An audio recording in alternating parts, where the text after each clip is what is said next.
me give you a perfect example of why these folks are occupying Wall Street and protesting the control that the banks have over our government. It's a deal that Bank of America just did. It's an internal deal for them. They had some tremendous amount of money in derivatives that they were betting on Europe. Now, as you know, Europe's situation is not going well, and they're having harder and harder time delivering on those bets. And some of their counterparties that they made the bets with are saying, hey, you know what? We don't think you have enough money to back up your bets. And so they're in a world of trouble. So what do?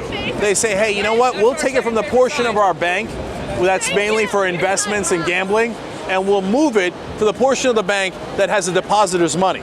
Because the depositor's money, including your money, is what backs up those bets. So if those bets go wrong, they go, well, the only money we have is your money, so we're going to pay with that. Now, they shouldn't be allowed to do that because the government is supposed to protect us because, for example, the government has FDIC. That protects your money in all these banks up to $250,000. So if something goes wrong, ultimately the government is responsible. So they should tell, for example, Bank of America, hey, you know what? You can't transfer all that money that we would eventually have to insure with government money. It doesn't make sense. In fact, the FDIC is saying that. But guess who's standing up for Bank of America? The Fed.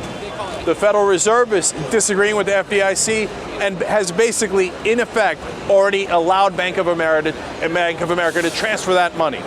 Now you want to know how much it is? Bank of America has $75 trillion in derivatives bets. Now, if that goes wrong, what do you think happens to Bank of America? Obviously, they go under. Who's got $75 trillion? That's absurd, okay? That's a quarter of the money of the entire world combined. Not their income, the wealth of the world combined. So, of course, if a tiny little thing goes wrong, that whole thing can come crashing down. And when it does, who's left holding the bag? We are. That's why people are protesting. We don't want to be left holding the bag. We don't want to guarantee and insure $75 trillion worth of bets from Bank of America.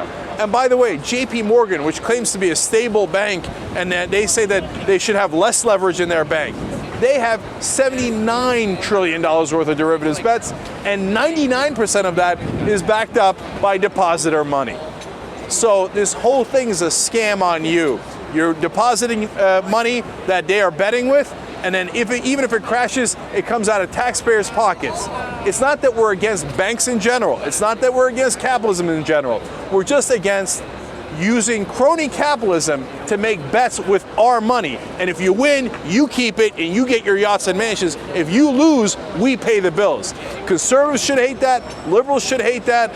Libertarians, I know, hate that. And the whole American population should be against it. And that's why you're getting the numbers showing that by a 2-to-1 margin, the American people are in favor of Occupy Wall Street.